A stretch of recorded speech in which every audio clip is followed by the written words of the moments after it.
Hey guys, welcome back to Standing Boy Reviews. I am your host, Stanley. Thank you so much for taking the time to check out my channel to talk about your favorite horror films and my favorite horror films. It is the end of February, which is the end of Love Hurts Month, which is also the end of themes, at least for now. We might get back to it, we might not, who knows? But what a way to close out February. We are going to talk about a really well-loved film, you guys. We are going to be talking about 2009 or 2012, depending on how you look at it, The Loved Ones. What a movie. This movie has a 98% on Rotten Tomatoes. So when I say people like this movie, people really like this movie. It might be the best received movie that I have reviewed so far. Without any further ado, let's grab some power drills, let's grab some salt shakers, and let's grab some forks. And if you haven't yet, subscribe! If you haven't yet, you're missing out. I am honored to be your first guest. I am honored to have you. Come on, get it together. I'm gonna have a seat. Let's talk about The Loved Ones.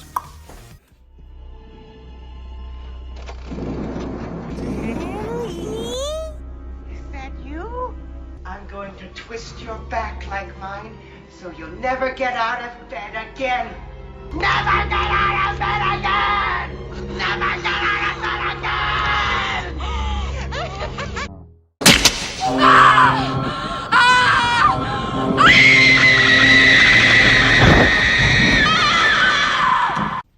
Man, not pretty enough.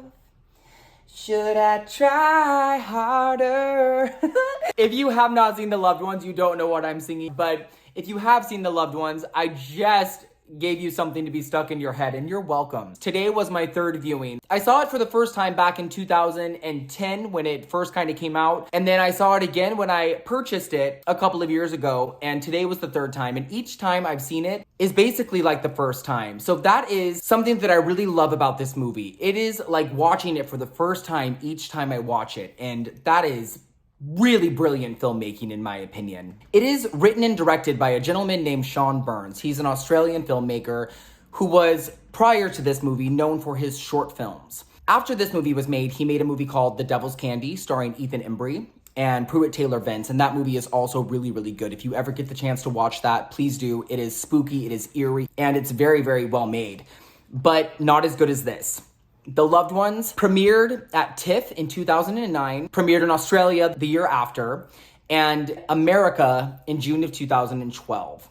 I acquired an unrated version a few years back from a thrift store. I don't know how else to get an unrated version of this movie. I had let a friend borrow it about a year ago, and I was going to just buy a new copy of it just so I didn't have to ask my friend for it back, because I wanted to make sure that they actually sat down and watched it. I ordered it on Amazon because it said unrated. It said I was buying the unrated version, and I'm telling you now, the R-rated version is not the way to go. When I actually got the copy, it was an R-rated version. This movie was given the NC-17 equivalent by the Australian Rating Board, but it was subsequently given the R rating because of the mixture of black comedy and ultraviolence. So they were basically like, since it's kind of funny, we can give it the R rating. But I'm telling you, if you have the chance to watch this movie, watch the unrated version. It goes to some pretty dark places. This movie is so gory and so bleak coming from the horse's mouth. I'm telling you, it's the only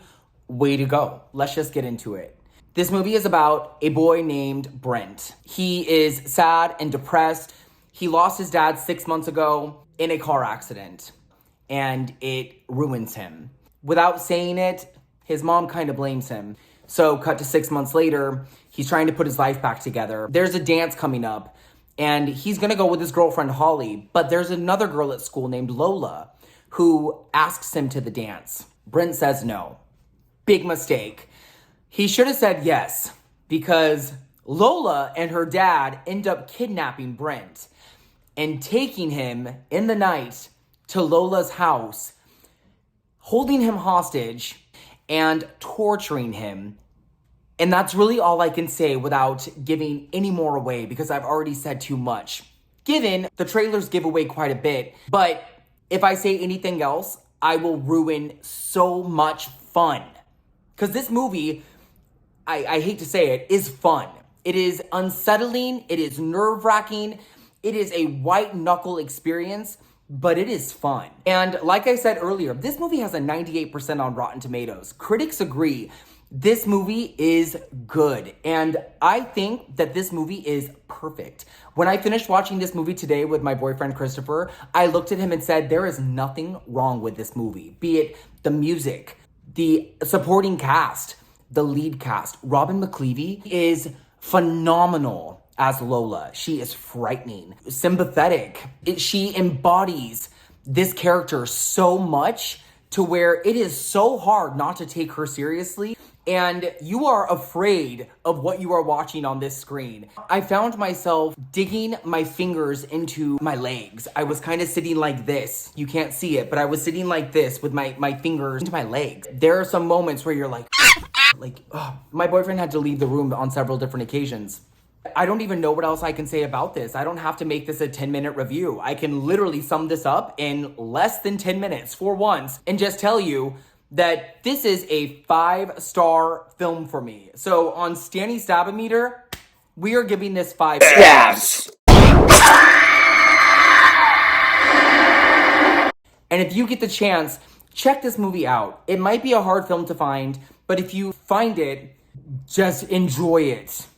Really relish all of the black humor and all of the character development and all of the beauty that you are seeing unfold on your screen, because this is perfect storytelling. This is perfect direction. This is perfect cinematography. This is perfect filmmaking. This is filmmaking at its finest. If I were to make a movie, this is the kind of movie I want to make. This is exactly the story I want to tell. And that is the biggest compliment that I could give a movie, that I want this to be the movie that I want people to see. So well done. Well done to Sean Burns. Well done to Robin McLeavy. Well done to Xavier Samuels. Well done to this entire cast. It's just that good. So I'm proud of myself for not rambling for 15 minutes. This movie made such an impact on me to where I am just blown away. I'm just blown away, you guys. I look forward to one day seeing a movie again that just does this to me, because I'm just excited. I'm so excited to be talking about a movie and have it just amp me up this much. I can't wait to see another movie like this. And it sucks because this movie came out nearly 10 years ago and I haven't seen a movie like this since. I don't know. So leave a comment, follow me on Instagram, follow me on Twitter. Let me know what you think of The Loved Ones. I have yet to talk to somebody who has seen this movie that doesn't like it. If you don't like it, let me know. And let me know what you didn't like about it, because I promise you that you're wrong. So that's it, you guys. Like I said earlier in my intro, we are not going to be doing themes, at least for a while. I'm going to take a break from it and just start reviewing movies that are trending and movies that I don't have such an attachment to. And we're going to go from there. Yeah, so everybody be safe until then. And we'll see you next week. And this fucking dog, dude. We'll see you next week. Until then, take care for now.